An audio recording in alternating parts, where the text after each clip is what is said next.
ആ പേര് പ്രശ്നമാണ് എന്നൊരു വിമർശനം ബ്രാഹ്മിൻ സമുദായ അംഗങ്ങൾ അഖിൽ ഭാരതീയ ബ്രാഹ്മിൻ മഹാസംഘാണ് പ്രധാനമായും അതിലൊരു വിഷയമായിട്ട് ഇറങ്ങിയിരിക്കുന്നത്.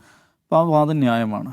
അതുകൊണ്ട് ആവിഷ്കാര സ്വാതന്ത്ര്യത്തിൻ്റെ മാനദണ്ഡങ്ങൾ വെച്ചിട്ട് ഈ പ്രതിഷേധത്തെ അളക്കാൻ പറ്റുമെന്ന് എനിക്ക് തോന്നുന്നില്ല. അത് ഒരു കാര്യം. രണ്ടാമത്തേത് പറഞ്ഞാൽ ഇത് വളരെ പെട്ടെന്ന് ഇത് ഫ്ലെയറപ്പ് ചെയ്യാൻ മുഖ്യമന്ത്രി തന്നെ നേരിട്ട് ഇടപെട്ട് കേസെടുപ്പിക്കാൻ കാരണം എന്ന് വെച്ചാൽ ഒരു ബ്രാഹ്മിൻ വെറി അവിടെ ഉണ്ട്, ഉത്തർപ്രദേശിലുണ്ട് എന്നുള്ളതൊരു യാഥാർത്ഥ്യം. നമ്മൾ തന്നെ അവിടെ പോയി ഡിസ്കസ് ചെയ്തിട്ടുണ്ട്. ബ്രാഹ്മിൻ എം എൽ എമാരുടെ പ്രത്യേക യോഗം നടക്കുന്നു, ഒരു ബ്രാഹ്മിനുകൾ സൈഡ് ലൈൻ ചെയ്യപ്പെടുന്നുള്ള പരാതി വ്യാപകമായിട്ട് വരുന്നു. നേരത്തെ ബുലന്ദ് ഷഹറിലൊരു കേസിൽ പിന്നെ ഈ രാമകഥ അവതരണത്തിന് വന്ന ആളുകൾ അവർ ബ്രാഹ്മണരല്ലായിരുന്നു എന്ന് തിരിച്ചറിഞ്ഞപ്പോൾ അവിടുത്തെ ബ്രാഹ്മണ യുവാക്കൾ അവരെ തല്ലി, അതിൻ്റെ പേരിൽ കേസെടുത്തു. അതുണ്ടാക്കിയ പ്രതിഷേധം ദർഭംഗയിൽ 2 ആഴ്ച മുമ്പാണ് ബീഹാറിലെ ദർഭംഗയിൽ അവിടെ 70ഓളം ബ്രാഹ്മിൻസിനെതിരെ SC/ST അട്രോസിറ്റീസ് ആക്ട് പ്രകാരം കേസെടുത്തൊരു സംഭവമുണ്ട്. അത് വലിയ പ്രതിഷേധം ബ്രാഹ്മിൻ സംഘടനകൾക്കിടയിൽ ഉണ്ടാക്കിയത്. എന്താ സംഭവം എന്ന് വെച്ചാൽ അവിടുത്തെ അവർക്ക് കീഴിൽ ജോലിയെടുക്കുന്ന ആളുകൾക്ക് വേജ് പെൻഡൻസി വന്ന് പണം കൂലി കൊടുക്കുന്നത് തടഞ്ഞു വെച്ചപ്പോൾ അതിനെതിരെ SC/ST ആക്ട് എടുത്തതാണ്. അപ്പോൾ ഇങ്ങനെയൊക്കെയുള്ള കുറേ സംഗതികളുടെ പശ്ചാത്തലത്തിലാണ് ഇത് വലിയ വാർത്തയാണ്. പിന്നെ ഓഫ് കോഴ്സ് UGCയുമായി ബന്ധപ്പെട്ട് ആ equity proposal, equity norms UGC ഇറക്കുന്നു. അത് ഇവരെ സവർണ സമുദായങ്ങളെ ടാർഗറ്റ് ചെയ്യുന്നു എന്നുള്ള നിലയിൽ വലിയ പ്രതിഷേധം ഉണ്ടാകുന്നു. കേരളത്തിൽ പോലും അത് മോശമായിപ്പോയി എന്ന് പറഞ്ഞിട്ട് ബുദ്ധിജീവികൾ ഇറങ്ങിയിട്ടുണ്ട്, നിരീക്ഷക ബുദ്ധിജീവികളൊക്കെ ഇറങ്ങിയിട്ടുണ്ട്.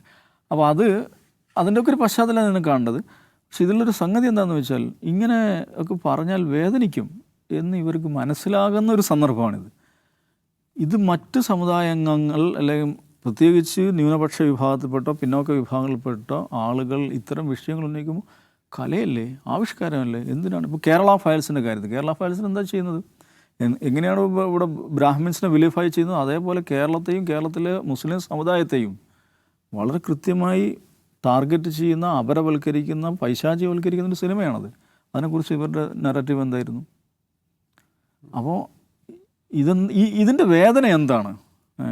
പിന്നെ ആവിഷ്കാര സ്വാതന്ത്ര്യത്തിൻ്റെ പേര് പറഞ്ഞിട്ട് ഒരു പ്രത്യേക വിഭാഗങ്ങളെ ടാർഗറ്റ് ചെയ്യുകയും വിലിഫൈ ചെയ്യുകയും ചെയ്യുന്ന ഈ ഏർപ്പാടുണ്ടല്ലോ, അതെന്താണ്? അങ്ങനെ ഒരു ഏർപ്പാടുണ്ടെന്നും അതെന്താണെന്നും മനസ്സിലാക്കാൻ ഈ സന്ദർഭം സവർണ സംഘടനകൾ ഉപയോഗിക്കണമെന്നാണ്. ഇപ്പോൾ കഴിഞ്ഞ വർഷം ഫൂലെയെക്കുറിച്ചൊരു ബയോപിക് ഇറങ്ങി, ആനന്ദ് മഹാദേവൻ അല്ലേ, അതിറങ്ങിയപ്പോൾ എന്തോരം ബഹളമായിരുന്നു.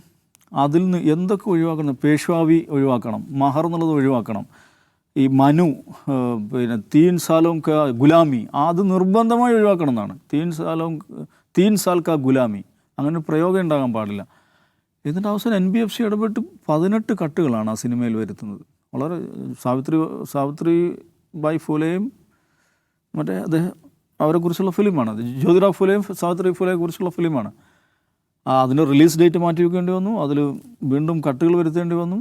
അപ്പോൾ അത് എഗൻ ഈ അഖിൽ ഭാരതി ബ്രാഹ്മിൻ മഹാസംഘാണ് അതിനെതിരെ ഏറ്റവും ശക്തമായിട്ട് രംഗത്ത് വന്നത്. അതൊരു ഇന്ത്യൻ ചരിത്രത്തിൽ ഏറ്റവും തിളങ്ങുന്ന 2 വ്യക്തിത്വങ്ങളെക്കുറിച്ചുള്ളൊരു ചിത്രമാണ്. അപ്പോൾ അവർ പ്രബോധനം ചെയ്ത് അത് ജനങ്ങളോട് സംസാരിച്ച കാര്യങ്ങളാണ് അതിനകത്ത് വരുന്നത്. അത് സ്വാഭാവികമായിട്ട് അത് മനുവാദം അതിനകത്ത് വരും, മനുവിൻ്റെ ജാതി സിദ്ധാന്തങ്ങൾ അതിനകത്ത് വരും. ഈ പറയുന്ന ഈ ഗുലാമി, അടിമത്തം, തീൻ സാൽക്ക ഗുലാമിയിൽ നിന്ന് ജനങ്ങളെ മോചിപ്പിക്കാൻ വേണ്ടി പണിയെടുത്തവരാണ്. പക്ഷേ ആ സിനിമയിൽ ഈ ഗുലാമിയെക്കുറിച്ച് പറയരുത് എന്നാണ് പറഞ്ഞത്. അത് ഈ പറഞ്ഞവരെ ഗോസ്കാർ പണ്ടറ്റ് പോലെ ഏതെങ്കിലും ഒരു സമുദായത്തെ വിലിഫൈ ചെയ്യുന്ന, അവരെ മോശമാക്കിയിട്ട് ചിത്രീകരിക്കുന്ന ഒരു പ്രയോഗം പോലുമല്ല. അതിനെതിരെ ഈ ബ്രാഹ്മിൻ സംഘടനകൾ രംഗത്ത് വന്നിട്ടുണ്ട്. അതുകൂടെ അവർ ഓർക്കണം.